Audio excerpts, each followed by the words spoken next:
Massachusetts. I'm Barry Nolan, and this lecture is one of a series of online dialogues with the Boston Global Forum's G7 Summit Initiative. In Malcolm Gladwell's widely read book, The Tipping Point, he uses the model of epidemics to examine how seemingly little things can make a big difference, things that affect us all. For instance, in one of his chapters, he talks about Sesame Street and looks at how producers achieve much greater stickiness with their content by making some relatively small changes. Research showed them that when the word of the day, say cybersecurity, for instance, was placed in the lower third of the screen, it worked much better than putting it right in the middle of my chest. The kids just remembered it better. Learning about how we learn can make a very big difference. And that is one of the reasons that the UN launched the Global Education First initiative in 2012. It has the goal of putting every child in school, improving the quality of learning, and fostering a sense of global citizenship. Now, that term, global citizenship, refers to that deeply felt sense of belonging to a broader community and common humanity, recognizing that, like it or not, the ancient truth is still valid that we are all interconnected. As I believe John Donne wrote in 1624, "Do not send to know for whom the climate change-driven ocean level rises. It rises for thee, pal." The current American presidential race has in many ways put our connections front and center in our international dialogue. And it is really what we should be talking about. As Alexander Pope put it back in 1733, the proper study of mankind is man.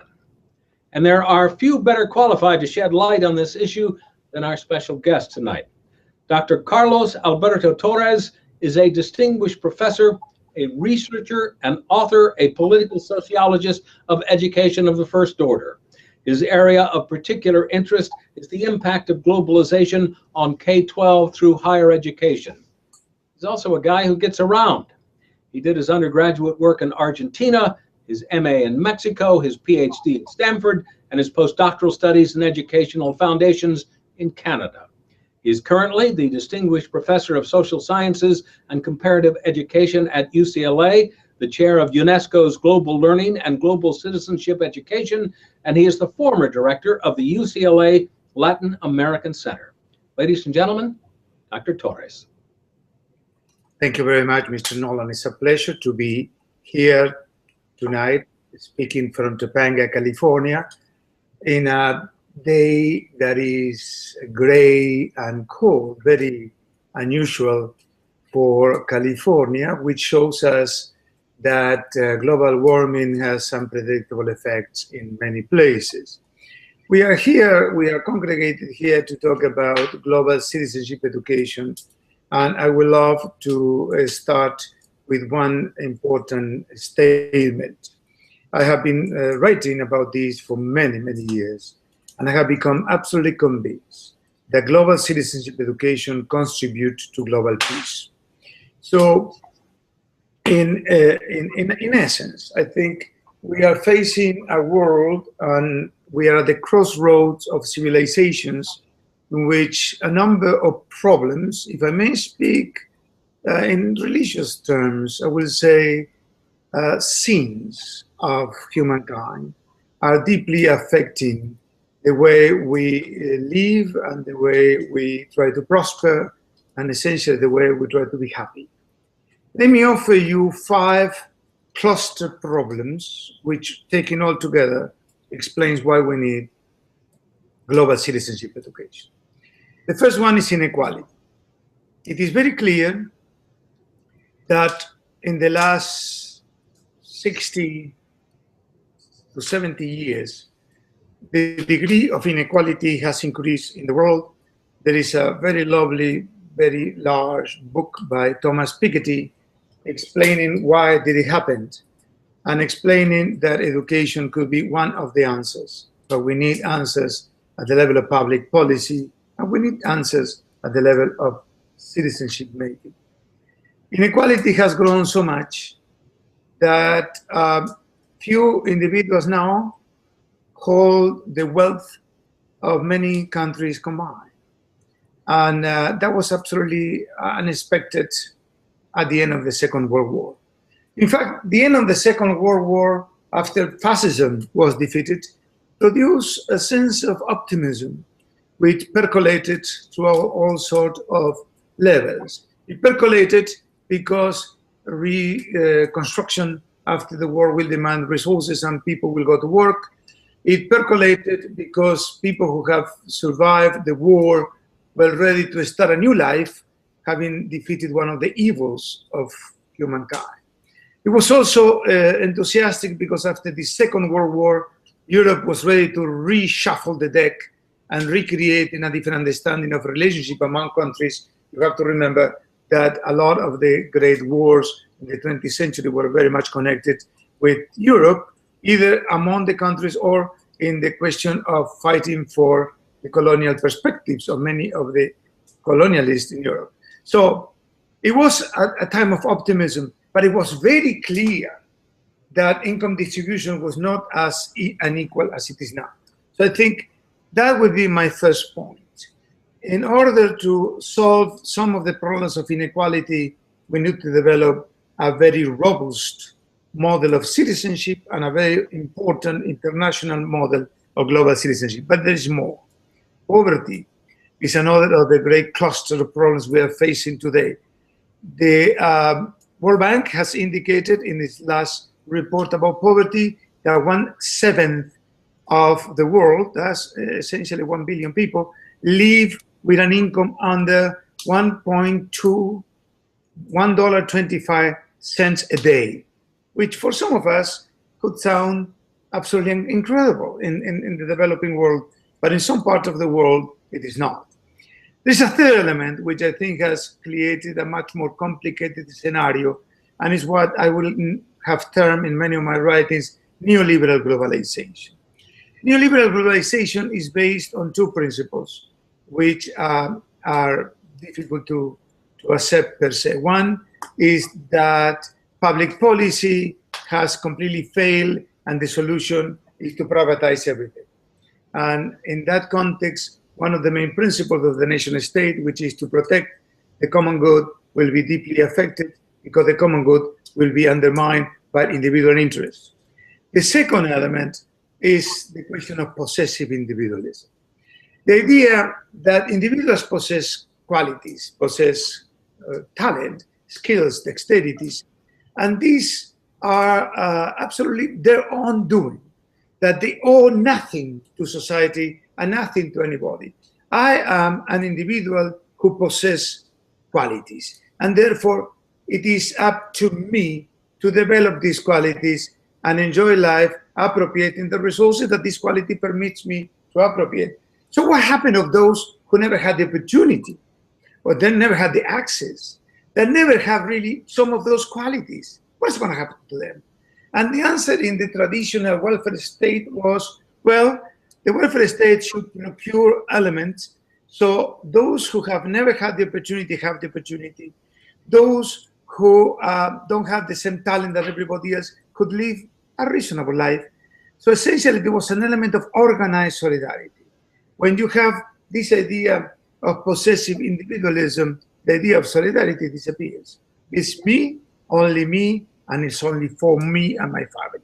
So in that context, I think neoliberal globalization has created a model of wild capitalism. And we have seen this in 2007, 2008, in which the capitalist system was brought to its own knees because unethical speculation, particularly by a particular segment of the capitalist sector, which was the financial sector. The fourth element, which I consider drastic and important, is what Paulo Freire termed banking education. This is a metaphor.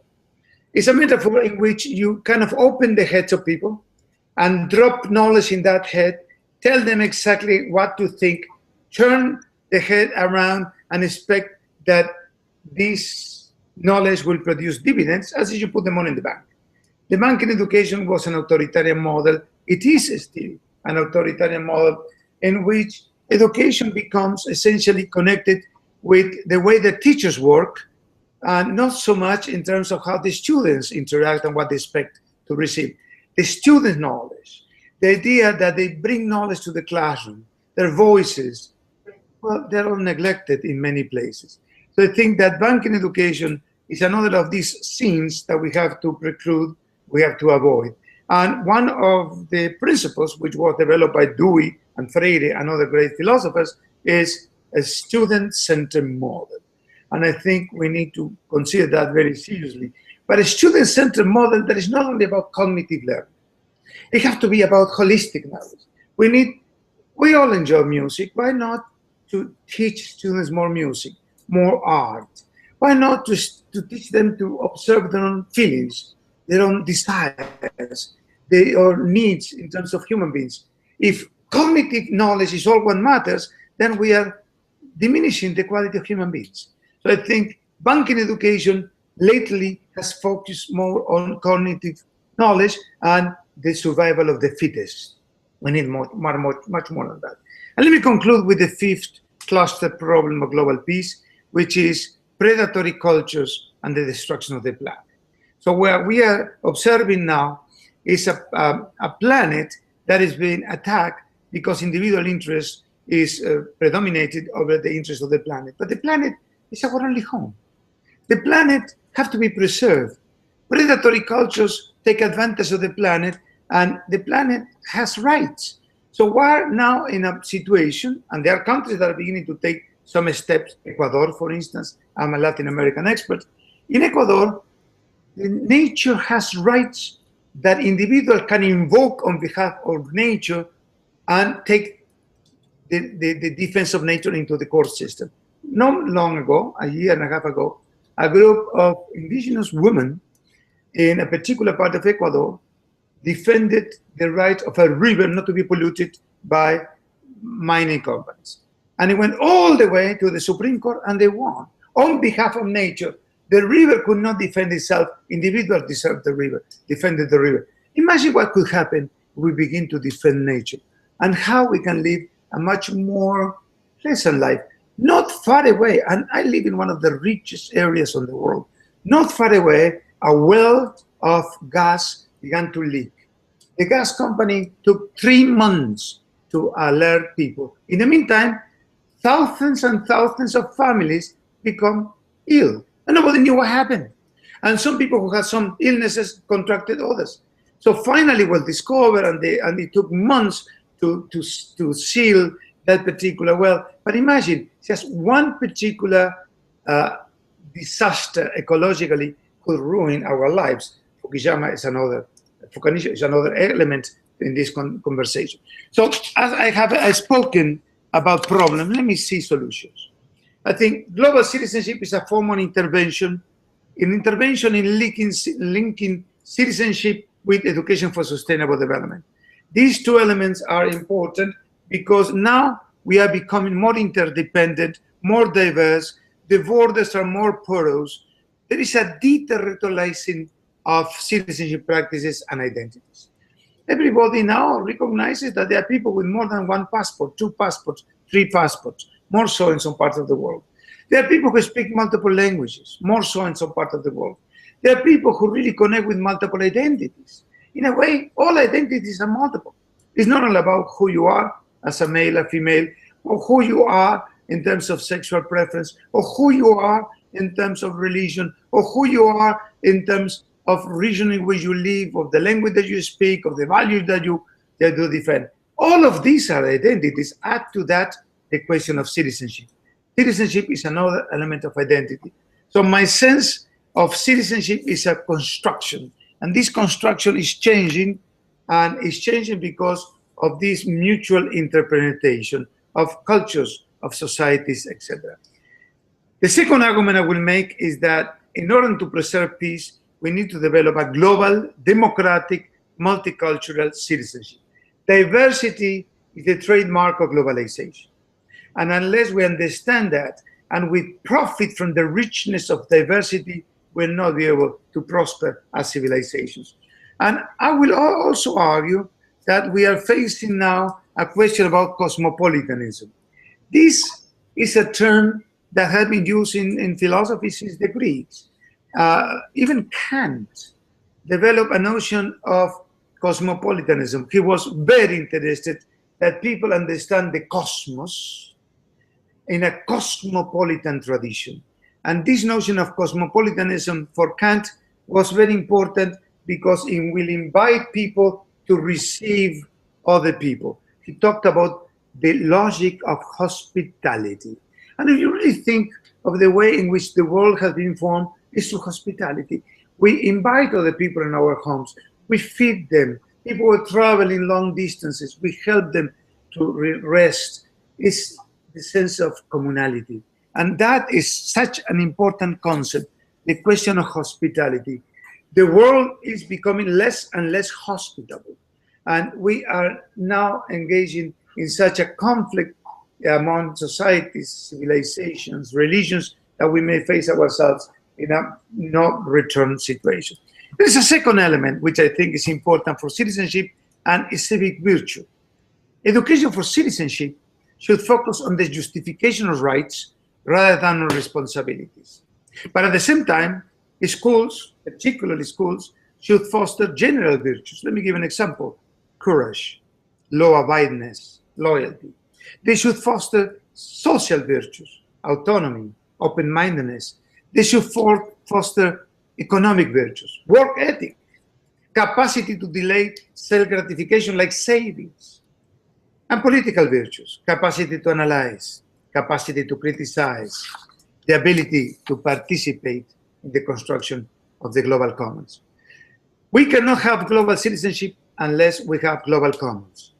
And I see this as understanding the global ties, the relations and connections, and the commitment to the collective good. So here you have three terms: global citizenship, global commons, and common good.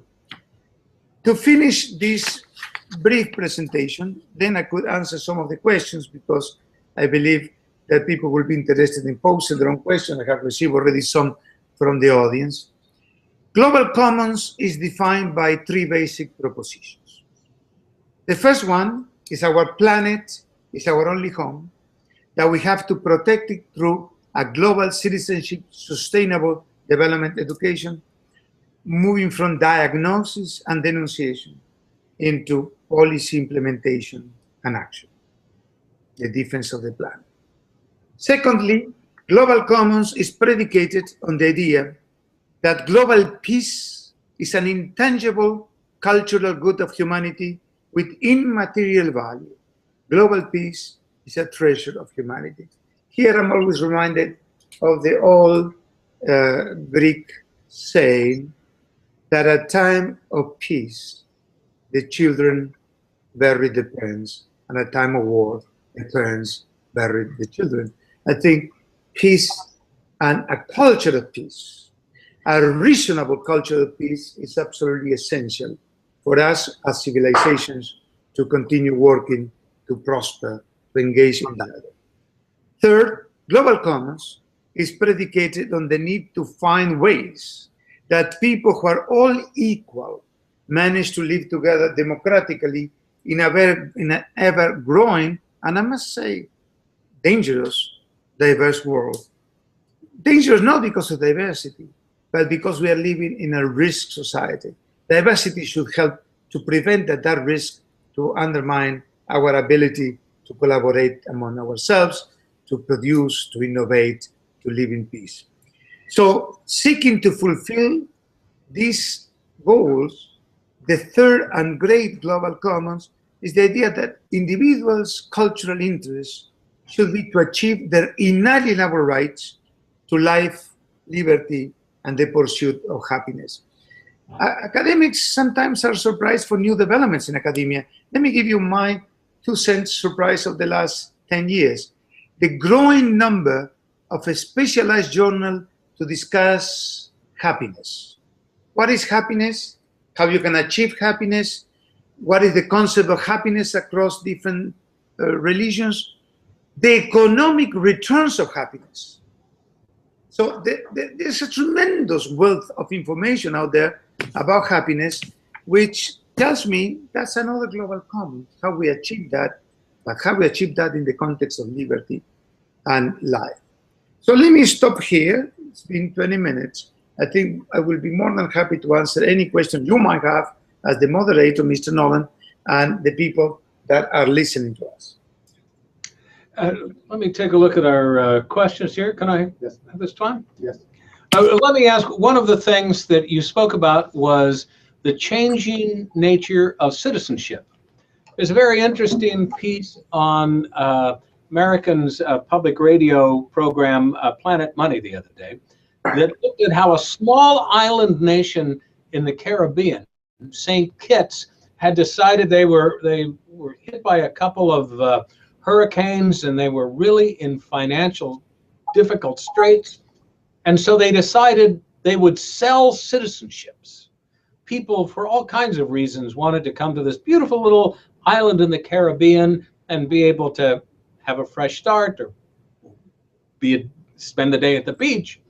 And so St. Kitts sells economic citizenships. If you buy a house for $400,000, you're a St. Kittian. Is there something in any way appealing to you in the idea of citizenship being a commodity that is treated now differently? Something that you might be able to buy and sell? You put a finger on something that I think has been around for some time.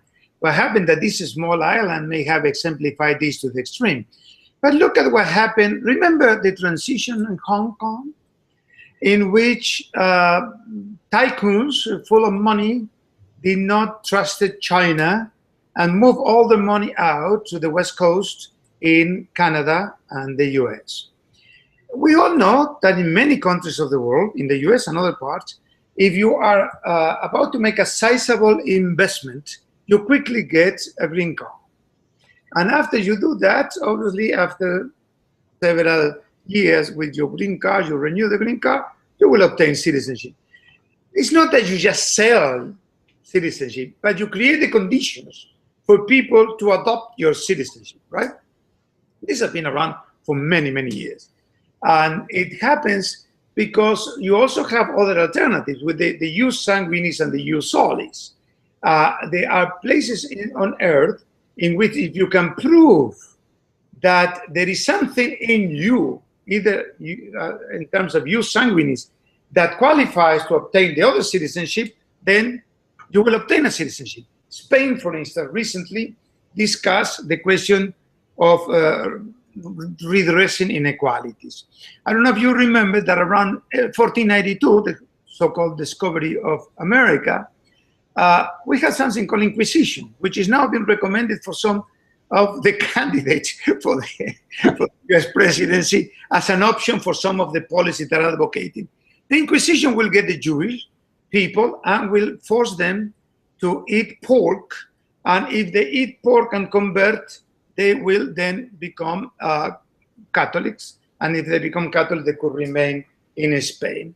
Well, a number of people were forced, even my own two families, from my mother's side, from my father's side, come from this group of people that we're talking about more than 500 years ago.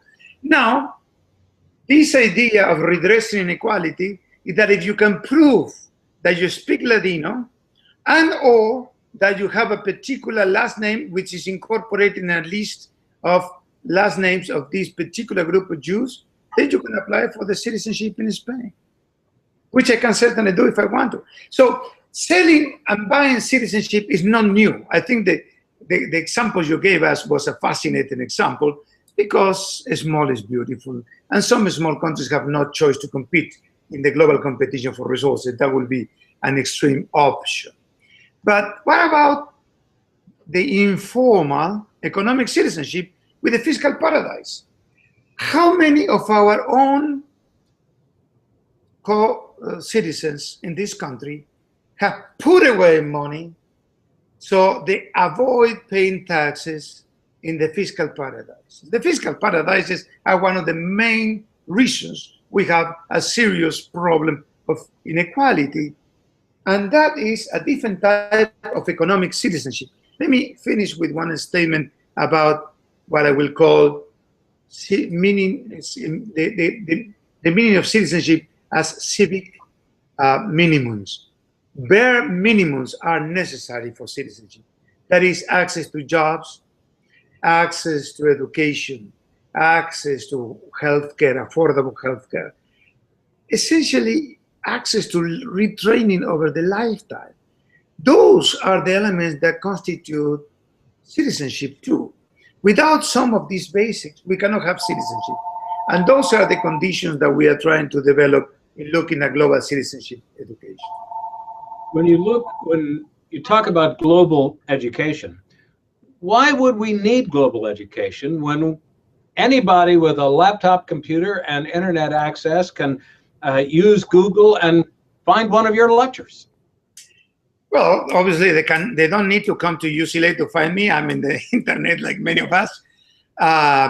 It's probably better if you get together with somebody in person or in a classroom and make a serious discussion with these people, because the internet gives you so much. There's no question about it. But the interpersonal relationship, the ability to engage in spontaneous exchanges, the ability to ask the right question at the right time to the right person, the ability of people to come together and say, we are going to do this together, is fantastic. And the internet is a plus and a minus, as we all know, right? As we are talking about now creating a new model to protect the world, at the same time, there are people plotting terrorism in another corner of the same internet we are connected. So the plus and minuses are there. But I think the quick answer to this very pertinent question is this. We can all go global, but do actually engage in models of solidarity? We actually engage in model of transforming our lives for the better? Do we actually accept several values that will contribute to the betterment of humankind? It may or may not be the case to the internet, because if it's left only to the choice of individuals is one thing. But organized solidarity have to be done through organized systems. We need citizenship. Now, just to add another element which I think is important and I have not yet spoken about it, is the following. I don't see global citizenship substituting national citizenship or regional citizenship. We have now the European Union. The European Union have nationals and regional citizenship.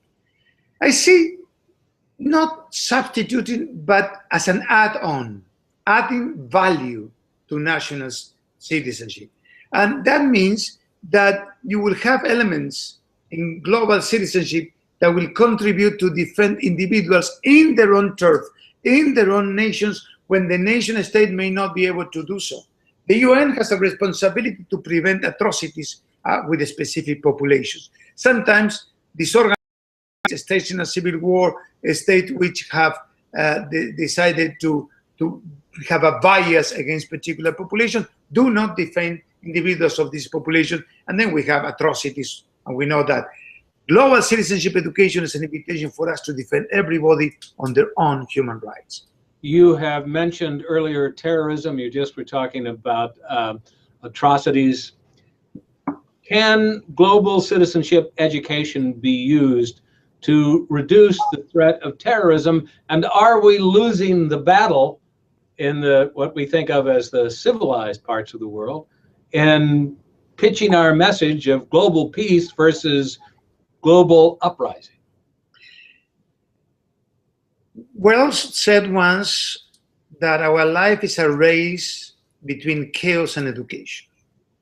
And I think education is the answer to chaos. So my answer, the short answer is, while I could be pessimist in terms of intellect, I am optimist in terms of the will.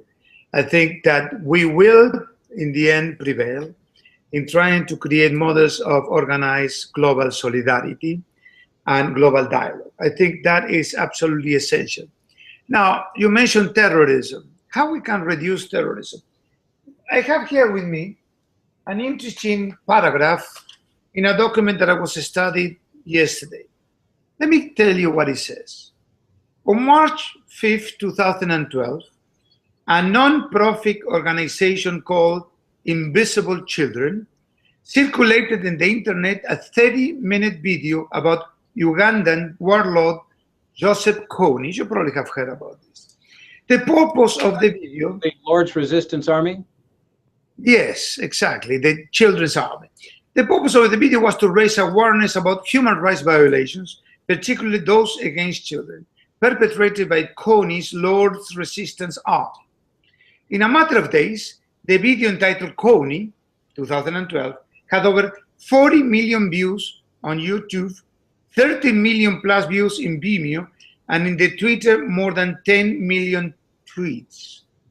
See, that particular video made a tremendous contribution in safeguarding children who were the subject of this maniac who is now in jail. So they are successes. There are specific successes. This is one. There are many more.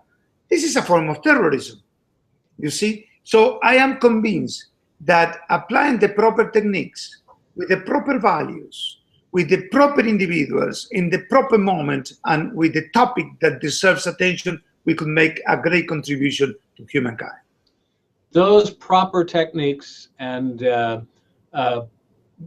proper efforts can also be turned to ill. One of the things that we've seen in Europe and increasingly in the United States is a rise of extreme nationalism. People, when you talk about citizenship and loyalty to your nation, loyalty to your fellow man, that can be taken by some to mean an extreme version of nationalism, which is not inclusive, but exclusive. How do you make sure you don't make that mistake? Well, I think you put your finger on one of the most difficult topics. I can see a set of individuals, religious fanatics, extreme right-wing nationalists, who will never accept the principles of global citizenship, because global citizenship is the antithesis and perhaps the antidote to this kind of models. In many different ways, my answer to you is the internet is not neutral, could be used for good or for bad, but digital culture is not neutral, could be used for good or for bad. It's a choice, and it's a moral choice. And I think one of the conversations that you have developed before is about the moral choice of global education. My answer, very simply put, is this. You cannot solve extreme nationalism by just persuasion. You need a systematic model of public policy and education that will intervene and will monitor activities of those people who will never be convinced that this is a great idea. So in a way, peace is central to this process, but peace needs to be protected. One of the things that when you talk about selling people or convincing people, one of the principal elements that good salesmen look for is some incentive, this is what you're going to get out of it when they try and sell you a car, a year's membership at a health club, or one of those treadmills you put in your basement and never use. What is an economic incentive or some incentive that you might use in your pitch to those ultra-nationalists that are rising up so successfully in Europe and here in the United States that says, listen, it's going to work better for you if we're inclusive because, take it, Professor. Well, it's, again, education is a long-term process. I can imagine what would be to be sitting here with a member of the Ku Klux Klan and try to make that argument, right? Yes. With this individual, was 2 or 3 or 1, he played with every kid, no matter the color. He played around sharing toys, things like that, that this individual, imaginary individual sitting here in my living room, will never do. So education is a long-term process. It requires social cohesion. It requires a specific model of education that allows for dialogue and solidarity. What I will say is this. First of all, the world is changing, and we shall be ready to change along the world. Now, people will say, no, I don't want to change. Nobody wants change. Look, in the university, people don't want to change. I mean, we have this fascinating dilemma of very radical university professors when it comes down to their own profession. They don't want to move an inch away from our perks. So change is always traumatic and difficult, but reality is there. We have to accept change. But in accepting change, we have to discuss who benefits, who loses. At this moment, I spoke about the idea of global neoliberalism. Those who are winning are very powerful countries in the detriment of the rest. Those who are winning are the powerful corporations in the detriment even of family capitalism in our societies. So my point being that there are advantages of working together. Secondly, it is to the cost benefit of society to make that we expend less energy, that we live in housing that essentially is more cost effective. Just an example. I just had a long conversation. I helped a colleague of mine, an architect, discussing the question of sustainability in building. He's going to build a clinic. This clinic will be in an area where extreme weather, very hot in the summer, very cold in the winter, not more than 3 hours from where I stay. So we're talking about this, and I said to him, okay, give me a proof that by installing solar panels, which could be made here in the US, of course, and in many cases are the best, you will make savings. He said to me, look, a clinic of this nature, only in the expenditure of energy, the expenditure of electricity, will spend between $45,000 to $60,000 a year. With this model that I have designed, we are reducing that to 10%. 10%. All right. You know what that means? So if I'm a doctor, I reduce to 10% my expenditure in energy, I could lower my prices, right? I could become more affordable. I could attract more people through better insurances. So essentially, some of these choices, they are ecological choices, they are political choices, they are economic choices, will benefit everyone. And it's a trickle-down effect in several ways. Because if I pay less, then I can charge less. If I charge less, I have many more customers. If I have many more customers, I'm a doctor, so I'm looking at more people, I'm probably extending the lifetime of a number of individuals. It's a trickle-down process in the different way that it has been considered trickle-down. Why? Making savings help our way of life. And he was absolutely convinced what he's doing is tremendous. But then he added other elements, which are very important. He added wonderful windows. And I said, this is wonderful. You have these very brand new windows. And we concluded that it was to the betterment, because you are in an office of a doctor. You are concerned about your health care. And suddenly you are looking at a park. Some of the window will look at a park. And you know the serenity when you're looking at nature. Other window will look at mountains with snow. All those things are serenity. So it really settles you down. That helps the improvement of your perspective about life, about your healthcare, about your illness. And the doctor at the same time feel in better environment. And those windows are infinitely more cost effective than the windows that we bought that I have in this house, because they are double pane and so on. So they are great progress in specific techniques to help us to progress. How can we convince people who don't have a job? Well, very difficult. How we convince the youth, the neo-Nazi who hates everybody now because they are all tattooed in every part of their body, and they said to everybody, I hate you. You know what happened? What is the utopia of these kids? What is the utopia of this neo-Nazi? There is no utopia, because the future has already been denied by not having access to good jobs.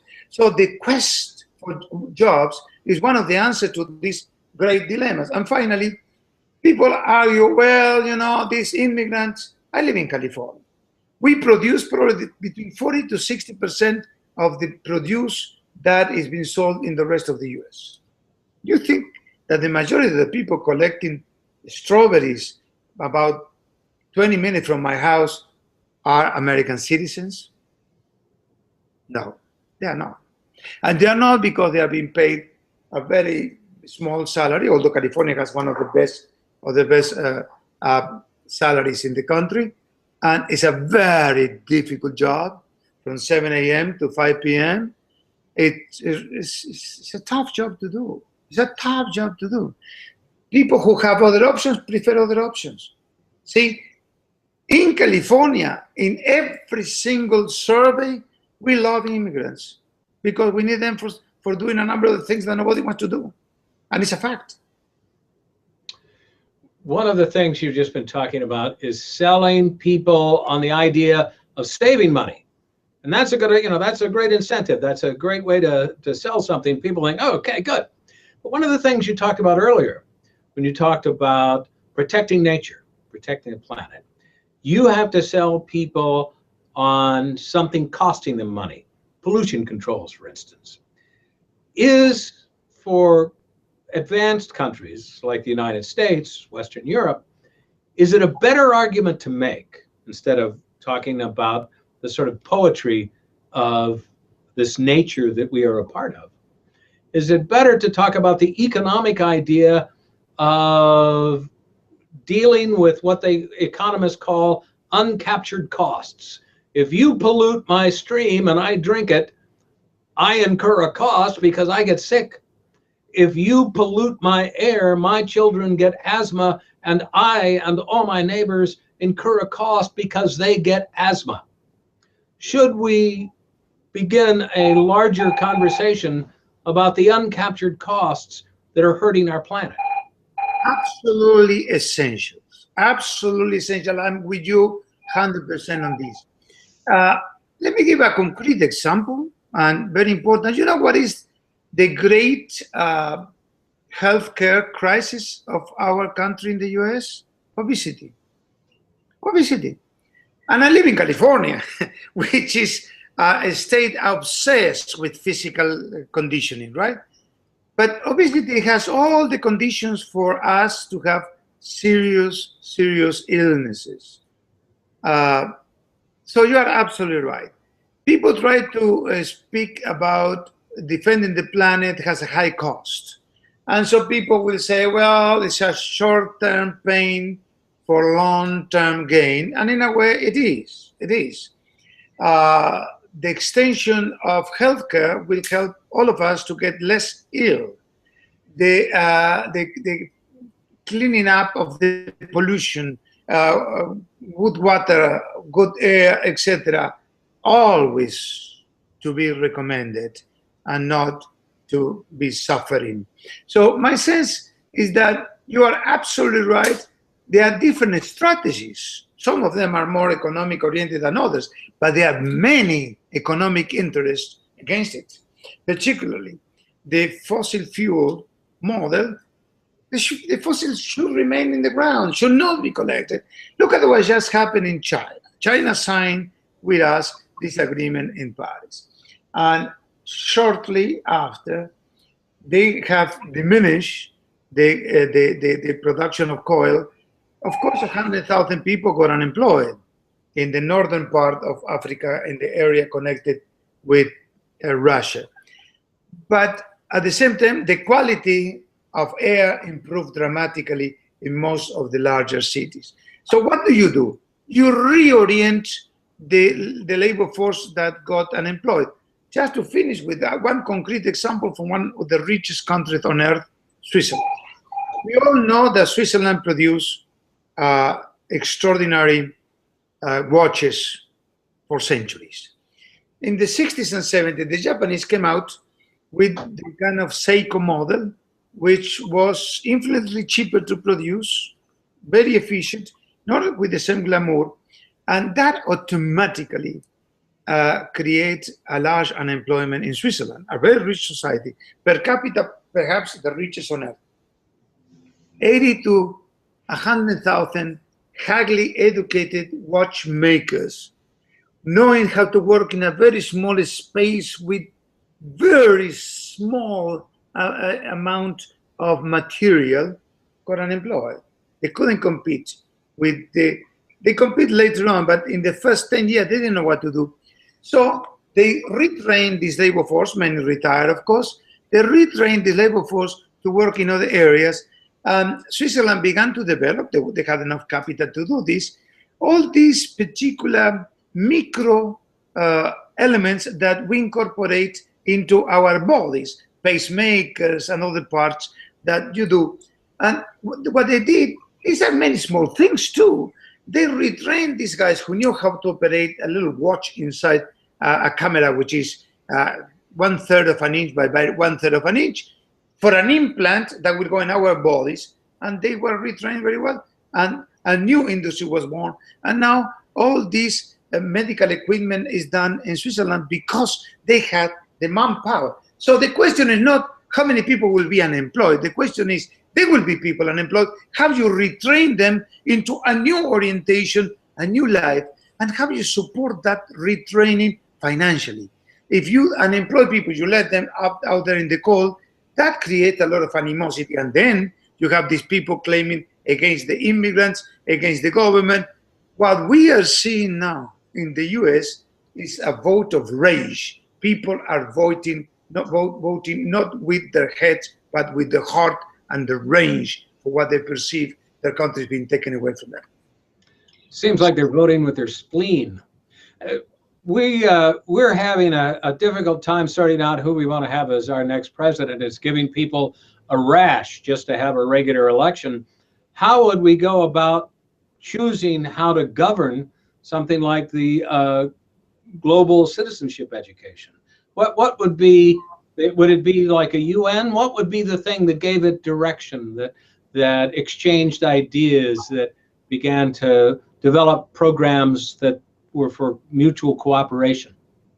Well, your question is so relevant. I will say that we need somebody who understands the world and how the world is changing and how it is impacting in this context the US. Everybody should say the same about their own country. We need somebody who understands that we need dialogue.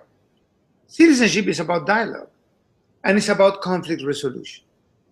This idea that you will solve this problem with carpet bombing, this other problem building a wall, this other problem expelling people from the country, these are short-term solutions for long-term problems. So as a solution, they don't work. And in terms of problem, they magnify what is already natural in our society. So we need somebody with a vision, but a vision that will engage a very fragmented society, fraction society, into some national conversation, what it means to be transforming ourselves and what are the values that this particular society, which has been a society that has embraced the immigrant, need to uphold at the moment. So there are two particular areas in any government that pertain to global citizenship education in the context of the US. I would say first and foremost, the Department of State.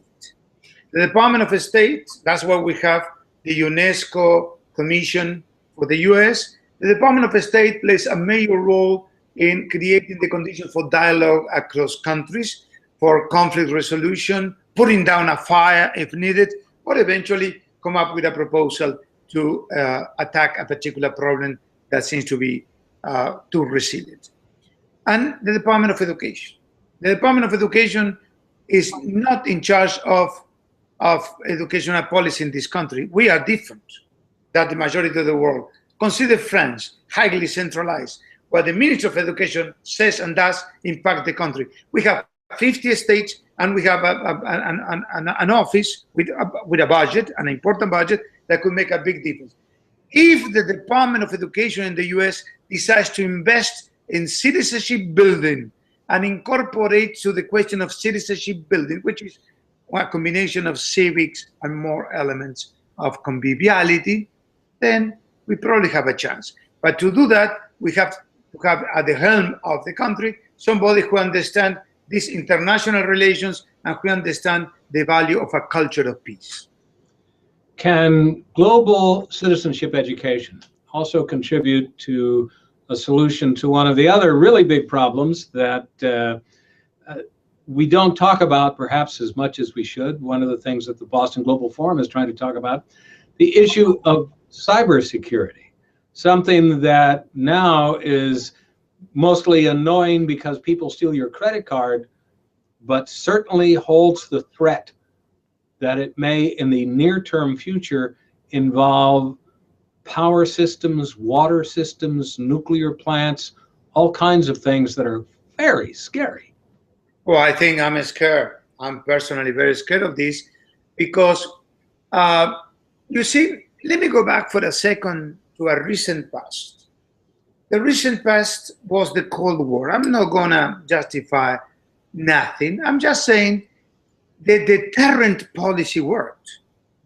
You have two sets of countries who control the atomic bomb.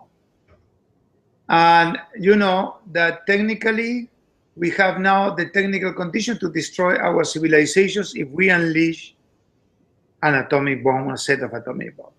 So the deterrent was, well, here you have the Soviet Union, the US, and there was some open and hidden channels of communication in such a way that they agree to do their business as states, but not to drop the bomb. The Cold War is over, and now we have multiplicity of powers, medium powers, etc., who could eventually emerge in this confrontation of wills and could undermine our ability to survive as civilization. So the first element I will say is that that explicit, open, or hidden articulation of interest is no longer there. And it's a situation in which everybody's on their own, and it applies to policy, it applies to economics, and it applies to security. Cybersecurity is an issue that will haunt us because we are always facing the changing dilemmas. On the one hand, the idea that we need to protect the individual and their own rights, and of course the privacy. On the other hand, we need to protect societies and the ability of the society to operate, and we cannot operate if money is siphoned from one end to the other by a group of bandits. So education has a role to play. I said in my previous conversation, the Global Boston Forum, that we have to look at digital culture in two levels. One level is the question of honor, how we can develop honorable individuals, which is a role for education, that articulate their work inside the digital culture, but they do it with a sense of honor, honorability, and a sense of ethics. So we need an ethics for the internet that will be discussed worldwide. And the second element that I said is the question of the truth. Here you have the most important dilemma in the context of philosophy. What is the truth? What is truthful? How you define that this is truthful and it's not? So the whole conversation around truth is very important. And truth is also about facts. Is this fact truthful or not? Can we identify this fact or not? So in the end, my argument about truth is that not everything that appears in the context of the global internet is truthful. We have plenty of blogs beaming lies, beaming innuendo, beaming things that essentially undermine the ability of people to communicate, to dialogue, to live in peace, or to even make a serious investment in their own areas of the world. So truthfulness should be part of this conversation about ethics. And one of the interesting things about academia is that we come to academia with some credentials. I'm hired after people look at all my credentials, my books, etc. My colleagues evaluate each one of us, so you get promoted, etc. When we are in our classrooms, we have almost I need to state the most profound truth that we have understood in our studies. I've been in this business for more than 45 years. Why should I go into one of my classrooms and not tell them the best I have learned? That you cannot guarantee through the internet. You guarantee through the individual responsibility, you guarantee through the institutional responsibility, and you guarantee through the research abilities of the people that finds ways to incorporate better models of conviviality of people living together. So those are the great dilemmas, as you put it, not only that the people can siphon off at this very moment we are talking about money from your bank account, or can take your credit cards when you are walking in the street, but also the ability of people to convince you about half-truths or about falsehood that you cannot identify as such. We need a systematic education about how we discern, the idea of discernment. And this question of discernment is central for the question of global citizenship education. And education goes hand in hand with that. Boston Global Forum is doing these dialogues in connection with the G7 summit. What suggestion would you make to the G7 leaders about how to more effectively promote peace and security through global citizenship education? Well, I think I'm not qualified to tell leaders what to do. I can give my opinion as an academic, a scholar, as somebody who really travels the world. What I will say to them is people want this. This is a win-win for everybody. People want peace. People want the protection of the planet. People want happiness. And these are the global commons. So the first thing I will say is they want it. And from a political perspective, it's very good if you do what the people want, because then you get reelected. Secondly, I will say to them, embrace it with no qualifications. Embrace it. This is not to promote the UN as the supra-world country. This is to find ways to promote conflict resolution through dialogue. This is to find ways to have better interactions. This is to have ways to interrupt inequality. And everybody should agree that these levels of inequality will cause, over time, chaos. As I said, we are in a race between chaos and education. Embrace global citizenship education. There was a piece in the Boston Globe recently about research done here at Harvard that determined that the greatest contributor to happiness, we were talking about the importance of that earlier, was relationships. It's good for our listeners and viewers to have a relationship with someone as thoughtful and distinguished as you. Thanks for joining us today, Professor. I appreciate it. I enjoy our conversation very much, Barry, and I thank the Boston Global Forum for their invitation. It's been a delight. Take care. You too. Wonderful.